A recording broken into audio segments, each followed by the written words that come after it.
آیا شما میدونید هود کی بود؟ اگر روز قیامت پروردگار ما و شما را راست خیزاند و بپرسد هود کیست؟ چه جواب خواهیم داد؟ امروز میخواهم بهر شما برسانم که هود کی بود و خداوند چرا در قوم اون را آفرید. هود یکی از پیامبران خداوند بود. در زمان حضرت هود قوم عاد در سرزمین احقاف بین یمن و عمان مدت طولانی زندگی میکردند. خداوند آنها را مردهای باطن و منع کرده بود. تمام نوش و نعمت دنیا برایشان فراهم بود. خوش و خرسندانه مدت زیاد زندگی کردند. آن قوم بت پرست بودند. از سنگ میتراشیدند و آنها را میپرستیدند. و در این زمان حضرت هود علیه السلام را خداوند در بین آن قوم از قوم خودشان پیدا کرد که او از آنها سوال کرد. گفت آیا این بت‌هایی که شما پرستش میکنین به شما چه فایده میارند یا اینها چه ضرر رسانده میتونند؟ خوبی و نیکی اینها در چی است؟ به من بگویید. اینها یک تندیس هستند، یک سنگ بیش نیستند دیگر. این باعث پرستیدن نیست. این شرم‌آور است که برای عقل ما که ما این سنگ رو پرستش کنیم. خدای بیشتر از اینها است که لایق پرستیدن هست، لایق عبادت هست، که تمام ملک از آن او هست. هر کی را خواهد ایمی نگاه می‌دارد و هر کی را خواهد نیست می‌گرداند. اما قوم سرکشی می‌کردند. یعنی که ما چندین سال این بت‌ها را پرستیدیم، تو امروز این بت‌های ما را، یعنی که این خدا میگفتن آنها را، این خدای ما را انکار میکنی. اما حضرت هود بسیار با یک ضربه به آنها صحبت میکرد، مثل که یک کار به لرزه می‌دارد، همون خیلی شیرمردانه صحبت میکرد. حضرت هود بسیار مردی ناترس بود، از حقیقت نمیترسید. هرچند حضرت هود حرکت میکرد که با آنها حقیقت را فهماند، آنها رد میکردند هود را. روز میگه از پس یک کوه یک باده میگه برآمد و مثل یک تومن برآمد همونجا. حضرت هود میدونست که این همه آفت هست.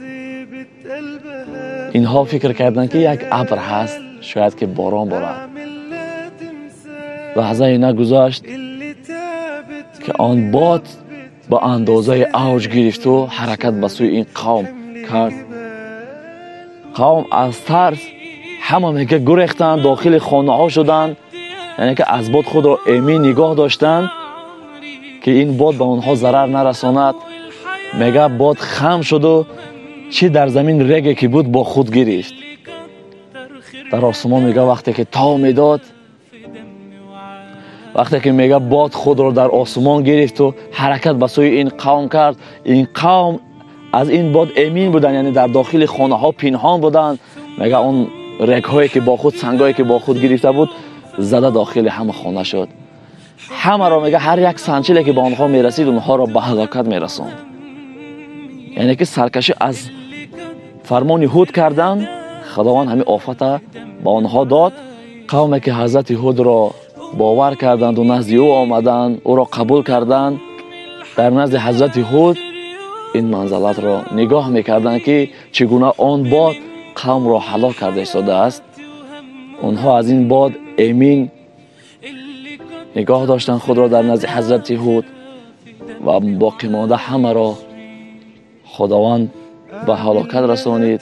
از روی آن همین فرمان را سرکشی کردند از فرمان حضرت هود که این فرمان خداوند بود. هر پیغمبری در خداوند همین گونه کسی که از فرمانش سرکشی میکرد یک بلا، یک آفتی را به همون قوم خدا میداد. ببینید که امروز ما و شما شکرانه کنیم که چی عیان است برای ما و شما، چی عیان است که همین قرآن امروز برای ما و شما جواب گوینده همه سوال های ما و شما هست. همه سوال ها چی عیان است. به چه سبب خداوند اون قوم را با این آفت ها گرفتار کرد؟ برای ما و شما که ببینیم که قدرت خدا را، که کسی که از فرمان خدا و رسولش سرکشی میکنه، خدا هم که بخوری میکشه او را نیست میگردانه. سرگذشت آن همین پیامبران برای ما و شما باید که عبرت باشد و از فرمان خدا سرکشی نکنیم. امروز حقیقت دیده ایستاده ایم، چی آفت ها چی بلاها آمده ایستاده است. ما و شما میدونیم میمیریم. برای انسان هایی که باور ندارند به قیامت، به وجود خداوند، برای اونها یک کلمه بسنده است که این کلمه رو ما در چندین جایها تکرار سخن میکنم. کاری کنن که شب نشود، کنی کاری کنن که روز نشود. هیچ چیز از پیش خود چیزی نشد، هیچ آهن خنجری تیزی نشد. یگان چه از پیش خود هیچ چیز نمی شود. این شب رو کی روز میکند، روز رو کی شب میکند؟ وقتی که باوری داره که روز قیامت وجود نداره، خدا وجود نداره، کاری کن بیمار نشوی، کاری بکن نمیری. فرعون هم در همین عقیده بود، خیال میکرد که او نمیمیرد، یعنی او پاچا بود، خیال میکرد او خود را خدا میگیرید. اما خدا او را چیکار کرد؟ به قتل رسانید. هر کسی که باشد برای ما و شما داملای امر معروف کننده لازم نیست. انسانی که همین قبرستان یا این که تابوت بیند باید که عبرت بگیره. این سرگذشت پیامبران را باید همگی ما و شما بدانیم که عیان است. این قدر کتاب ها را خدا برای ما داد. ما باید بدانیم این قصه هایی که من بهر شما کردم، این قصه قرآنی هست. ما و شما امروز قرآن خوانده نمیتونیم. وقتی خدا میخیزونه میپرسه هود کی است، آدم کی است، یوسف کی است، یعقوب کی است، یا اینکه همه نامبر کنه دیگر پیامبران را ما و شما ندونیم، شرم‌آور است برای ما و شما که عیان خدا در کتابش روشاد برای ما و شما نویست که بخوان که من این پیغمبر را برای چی آفریدم و اینها چی کار را انجام دادن. ای همین سبب با خواست خداوند انشاءالله از این روز دیده هر یک پیامبر را بهر شما اول قصه های قرآنیش را میرسانم که به چه سبب خداوند اونها را آفرید و انشاءالله که حیات خودشون را میرسانم که در کدام سالها بودند، چندین فرزندها داشتند، به چه کارها مشغول بودند، بای بودند، کمبغل بودند، چه معجزه ها داشتند. هر پیامبر به خود یک معجزه داشت. حضرت سلیمان معجزه بسیاری داشت. تمام لوز حیوانات و حشرات را میدانست. تمام جن و جاندارها همه در اختیار حضرت سلیمان بودند. حضرت یوسف تعبیر خواب را میدانست. تعبیر خواب را حضرت یوسف میدانست. یعنی که دیگر پیغمبران یک معجزه با خود داشتند.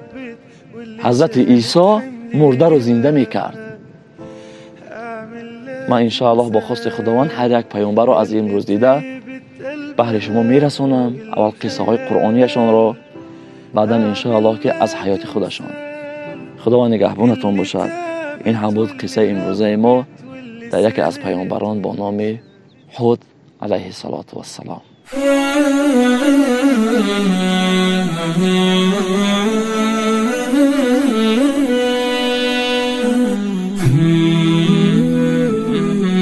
لجودك منتهى شكري وتبجيلي، ففضلك فاق وصفي فاق تصويري، وخيرك فوق مسألتي ودعواتي، وسترك عند ذنبي رغم تقصيري. لجودك منتهى شكري وتبجيلي، ففضلك فاق وصفي فاق تصويري، وخيرك فوق مسألتي ودعواتي. وسترك عند